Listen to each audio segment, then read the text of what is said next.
Olá, alunas, olá, alunos. Eu sou a professora Karina Seron e essa é a nossa aula número 2 da disciplina de imersão profissional Estratégias para desenvolver a criatividade. Então, nessa aula, a gente vai falar um pouco sobre storytelling e o repertório e a construção da linguagem projetual e também sobre leitura de imagem. Então, começando falando um pouco sobre storytelling, essa é uma palavra que é bem conhecida, já bem difundida essa ideia, e se trata da narrativa como processo, o processo de criação. Então, o storytelling, ele é uma história que você cria uma narrativa, então isso pode ser aplicado em diversos contextos, por exemplo, numa campanha de uma marca, de um lançamento, ou de uma nova coleção, ou de um produto, para diversas coisas. Para organizar, por exemplo, uma sequência de posts que eu estou fazendo sobre uma inauguração de alguma coisa na internet, para várias coisas. Então, é uma narrativa, uma sequência ali de acontecimentos que eu vou organizar a partir dessa narrativa, e também pode ser usado para o lançamento de uma marca, para criar um vínculo afetivo entre o público e a marca. Então, o storytelling são histórias ali, né, verídicas ou não. Então, elas podem ser criadas a partir também de algumas ferramentas de marketing. Pode ser uma história real ou criada. E pode ser, claro que assim, se for uma história verídica, isso pode gerar uma identificação maior ali junto ao público. Mas as histórias que também não são verídicas podem funcionar muito bem. Então, vamos pensar aqui alguns exemplos. Por exemplo, eu estou lançando uma marca de bolos, uma rede de lojas de bolos, e aí eu coloco lá um nome que remeta à minha avó. E aí eu conto toda uma história que as receitas desses bolos são as receitas que a minha avó fazia. E aí eu tenho bolos ali de cenoura, bolo de fubá, bolos clássicos assim de casa de vó. Então eu crio toda uma narrativa, toda uma história para o lançamento dessa minha marca. E isso aqui é mentira, minha avó não fazia bolos. Vamos pensar assim, minha avó fazia, mas vamos pensar que não, que eu estou inventando, né?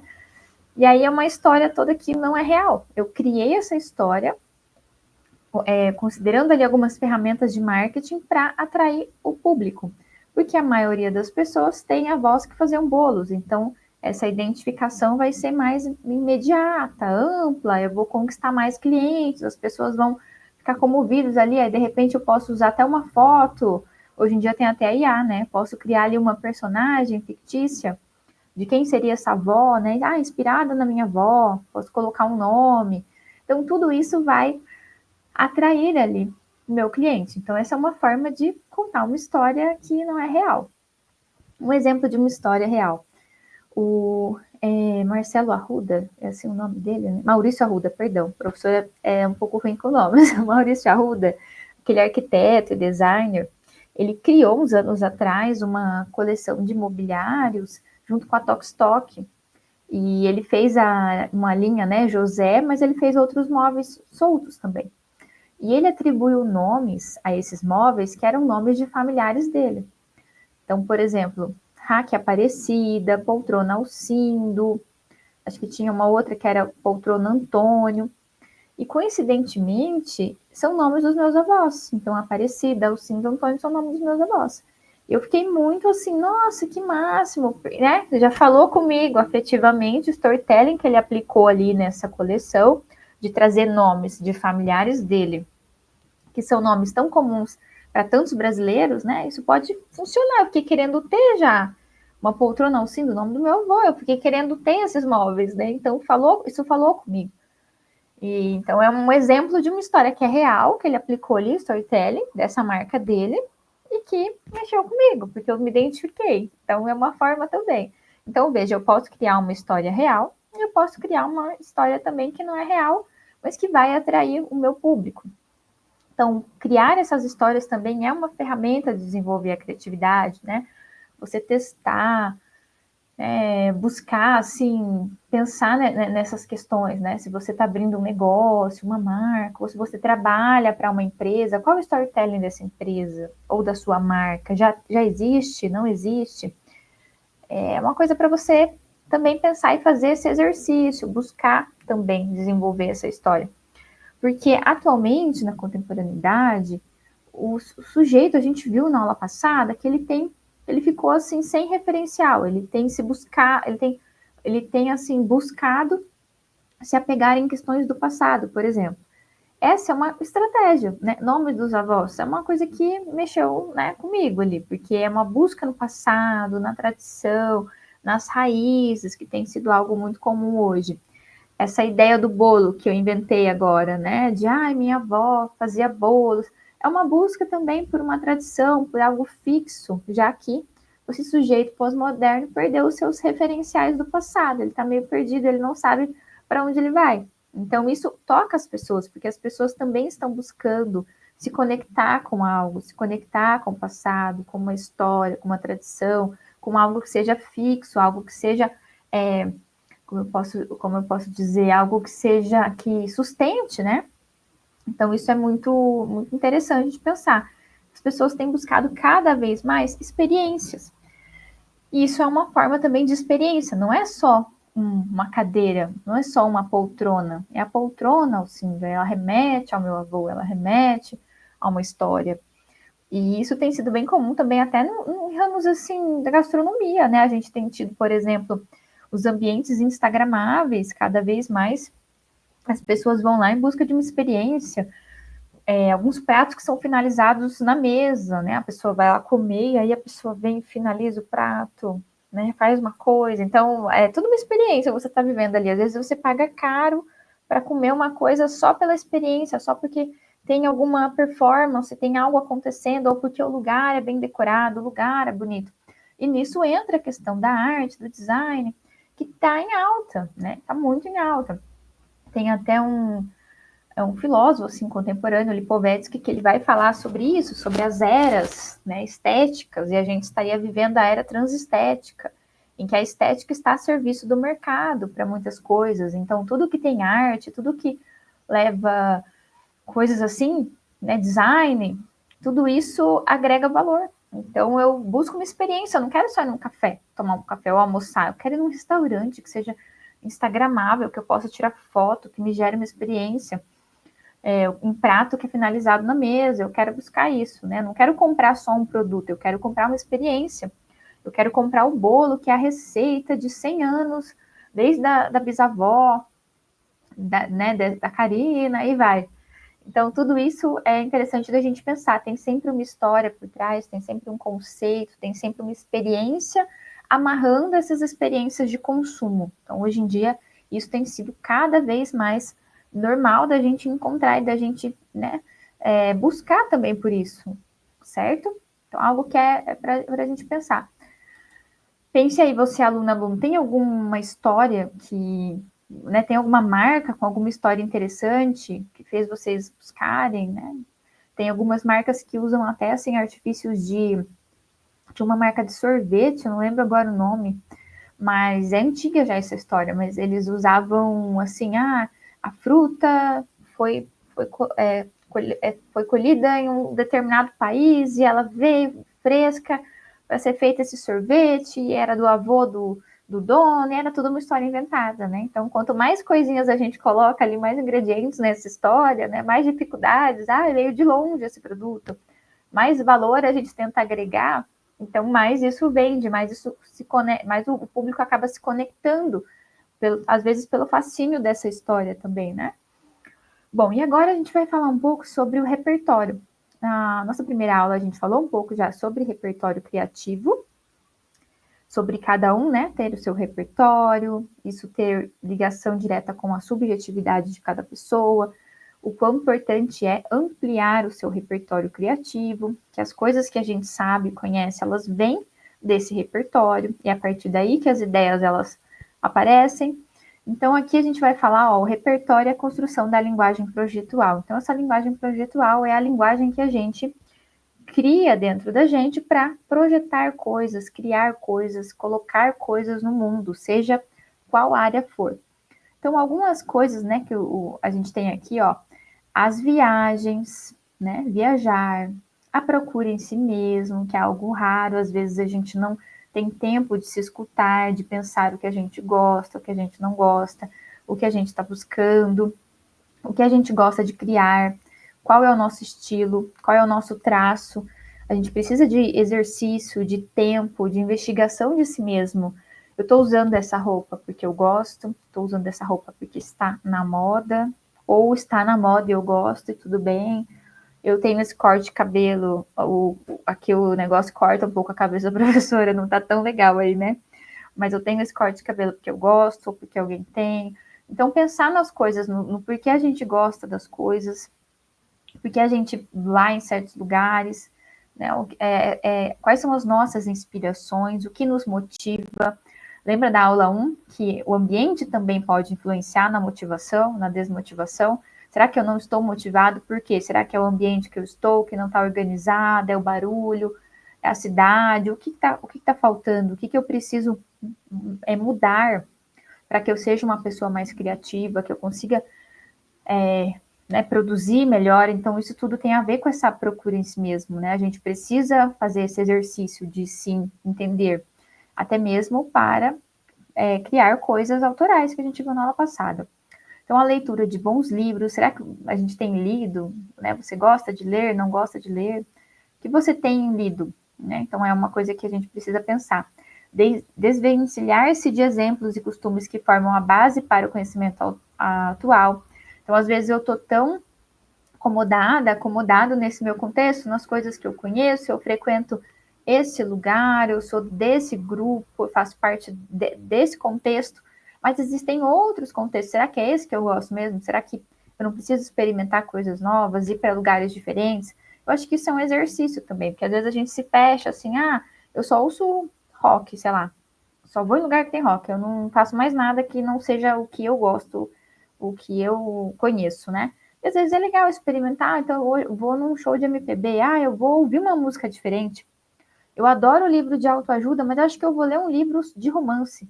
Então, tentar mudar um pouco, assim, buscar coisas diferentes, porque às vezes, se eu estou trabalhando para outras pessoas também, o meu cliente, ele é diferente de mim, ele vai ser uma outra pessoa.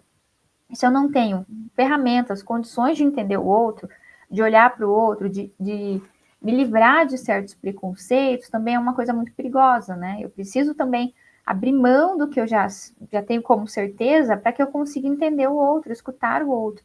Então, isso é muito importante quando a gente está trabalhando ali com criatividade. Aí o Osborne vai falar também, ó, vai reforçar, né, viagens. Eu sei que é difícil viajar, às vezes a gente não tem condições de viajar, mas às vezes dá para fazer alguma coisa, um passeio na nossa própria cidade. Você conhece os museus da sua cidade, por exemplo, ou da cidade vizinha? Então é um exercício para fazer, né? Frequentar um bairro que você nunca frequentou, ir a uma feira que você nunca foi. Tem coisas que são simples, tem coisas que a gente faz a pé até, né, andando. Jogos de diversão, jogos é uma coisa muito boa, né? Jogos de tabuleiro, porque ele vai explorar ali conexões, até com outras pessoas, né? O diálogo e as ideias, elas se dão muito nesse diálogo. Não é sempre sozinha e sozinho, só com o seu repertório. Às vezes é algo que a outra pessoa te fala que vai fazer você ter um insight. Arte, né? Como eu comentei, museus, né? Conhecer arte. E a gente consegue visitar museus até online. Tem muitos museus que a gente pode navegar aqui pela internet, fazer uma imersão, andar dentro do museu. A gente tem aqui a leitura, a produção literária, escrever. Escrever é muito bom, fazer esse exercício, nem que seja num bloco de notas. Você pode anotar todo dia ali como foi seu dia, ou destacar uma coisa legal que teve no seu dia. A professora faz isso, eu acho muito legal. Assim, antes de dormir, eu vou lá e coloco algo bom que teve no meu dia, né? Um ponto positivo do meu dia. Então, essa é uma forma também, né? Vamos ver. O que mais? Tá. Então, mesmo durante o período de lazer, pode-se desenvolver a imaginação com charadas. Isso é uma coisa que é bem raro hoje em dia, mas eu já vi algumas pessoas comprando livrinhos, né? De charadas, de coisas assim. Resolução de enigmas, que faz muito bem, né? Acho que como que chama? Tentando lembrar, aquele joguinho que é palavras cruzadas, né? criação e decifração de códigos, além de trabalhos manuais. Os trabalhos manuais são muito importantes porque as mãos estão muito conectadas com o cérebro, né? Então isso faz muito bem. Eu, professora Karina, adoro bordar, adoro pintar. É um tempo fora de telas, né? Você coloca ali uma música e usa as mãos, faz alguma coisa ali que ajuda você também no teu processo de criatividade, de ser mais criativo. E aí, a fim de desenvolver a criatividade, o espírito precisa não só de exercício, mas também aquisição de materiais com que formar ideias da melhor maneira. O combustível mais rico para a ideação é a experiência. Então, é viver coisas, sair de casa, experimentar coisas, ou viajar nos livros, viajar aqui pelo computador, olhando o museu, né? Algo assim também pode funcionar. E aí, Fuentes vai dizer assim, ó, para disparar a criatividade, o primeiro passo é improvisar. Eu acho bem legal isso, porque a gente vive sempre, a gente se cobra muito, né, a perfeição. A gente se cobra muito que tudo esteja muito certo, muito correto. E acho que improvisar é uma coisa muito interessante. O próprio sketchbook, que é esse caderno de artista, que a gente vai falar na aula que vem, é uma ferramenta de improviso, né, de rascunhar, de desenhar, de testar. Então, acho que é muito importante. Aí Fuentes vai dizer assim, ó, significa soltar os conceitos e materiais específicos do projeto no qual se está trabalhando, identificados, analisados e pesquisados à exaustão, relacioná-los entre si e, inevitavelmente, com todos os elementos que se tem, reunido ao longo da vida, leituras, passeios, filme assistido, a música ouvida, todas as vivências culturais, afetivas pelas quais se tem passado. Então, tudo isso pode agregar dentro de um projeto que eu estou desenvolvendo. Tudo isso faz parte de mim, né? Das minhas coisinhas. E se você, aluno, não tem o hábito aí de experienciar coisas, eu acho que fica como um desafio, né? A partir, então, dessa aula, você buscar viver experiências, buscar se conhecer, se entender o que eu gosto, quem eu sou, o que eu quero criar, né? Ouvir música, fazer coisas. Às vezes a rotina não nos deixa nem ter um hobby, né? Muito corrido. E aí Teixeira Coelho Neto vai dizer que o repertório é uma espécie de vocabulário, um estoque de signos ali conhecidos pelo indivíduo, que é as coisas que ele conhece. Então, conhecimentos técnicos, que eu comentei na aula da autoria, né? Eu preciso ter o domínio técnico também. Valores éticos, estéticos, filosóficos, políticos e a ideologia do indivíduo, tudo isso influencia. E quanto mais conhece, né, mais você conhece coisas, mais chance tem de fazer relações inteligentes, né, de ter ideias inteligentes. Que isso é muito importante. E aí algumas dicas muito importantes também que a professora traz é observar o processo criativo de outros criadores. Então, por exemplo, eu adoro essa banda, eu vou prestar atenção, eu vou ouvir esse álbum novo, eu vou pesquisar, eu vou entender qual é a inspiração dessa banda, que bandas essa banda ouve, no que ela se inspirou, é uma forma de eu observar o processo criativo deles. Eu vou observar esse artista, né? O que o Van Gogh gostava? Por exemplo, o Van Gogh adorava os postais do Japão. Ele curtia muito ilustrações japonesas, serigrafias japonesas, né? Como Hokusai e outras. Então, veja, uma coisa inusitada. E a gente identifica isso em algumas obras dele, tipo Amendoeira em Flor, outras a gente olha e a gente vê um pouco de uma estética que lembra um pouco dessas obras, né, do Japão.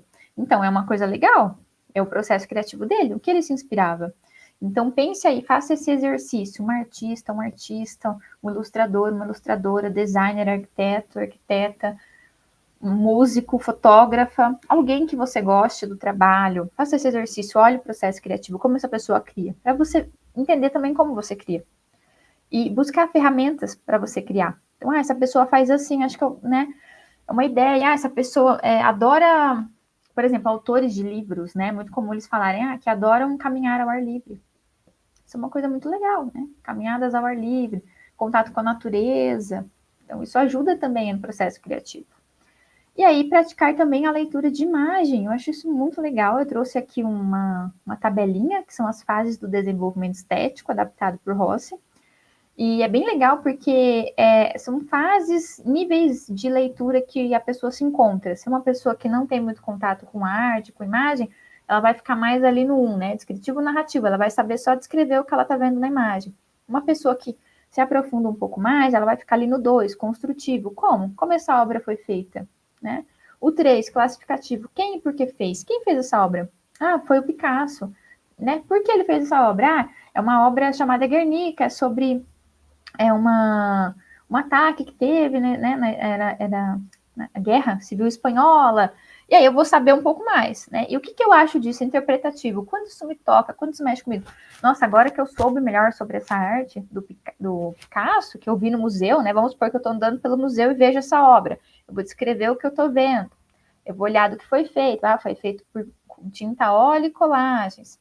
Eu vou classificar quem fez e por que fez. Ah, foi o Picasso, é uma obra sobre a Guerra Civil Espanhola. O que eu sinto? Eu vou falar, nossa, eu me senti muito tocada por essa obra, uma obra triste, né? É uma homenagem ali às vítimas. Aí depois eu tenho um recreativo. Depois que eu conheci essa obra, eu posso criar algo sobre isso. Eu posso criar minha Guernica, né? Qual acontecimento foi marcante para mim? Eu posso pegar um acontecimento triste, algo que aconteceu na minha cidade, no meu estado, e criar uma obra sobre isso. Então, veja, uma forma, um exercício de fazer uma releitura com bastante embasamento teórico. A gente falou na primeira aula que a criatividade hoje tem muito a ver com isso, a fazer releituras, a resgatar o passado, a pegar uma obra e criar outra a partir dela, a se inspirar, né? Então, esse é um exercício legal de fazer. Ah, estou andando no museu, eu posso explorar isso. Hoje em dia a gente tem internet, né? Ah, essa obra achei bonita. Quem fez? Por que fez, né? Pesquisa lá. Nossa, eu acho que vou fazer vou me inspirar nisso. Então, é uma forma também de vocês fazerem, né, esse exercício, fica como uma dica. Dá para fazer em casa também, ver lá uma obra que você gosta, ver algo que você acha interessante. Isso desperta a curiosidade, porque a gente fica muito passivo em relação às imagens. A gente vê muita imagem, muito conteúdo em rede social e acaba não fazendo essas associações. E como a gente cria imagens, a gente tem que saber que imagens são essas que a gente está usando. Então, eu estou usando essa obra aqui de inspiração para o meu trabalho. Essa obra da Frida Kahlo. Mas será que faz sentido? O que fala essa obra da Frida Kahlo? Você pesquisou? Você sabe? Então, faça a leitura de imagem dos referenciais que você usa, das imagens que você se inspira. Esse é um exercício muito legal e também ajuda muito a ampliar a criatividade, o repertório criativo, né? Nossas referências, bons estudos e até a próxima.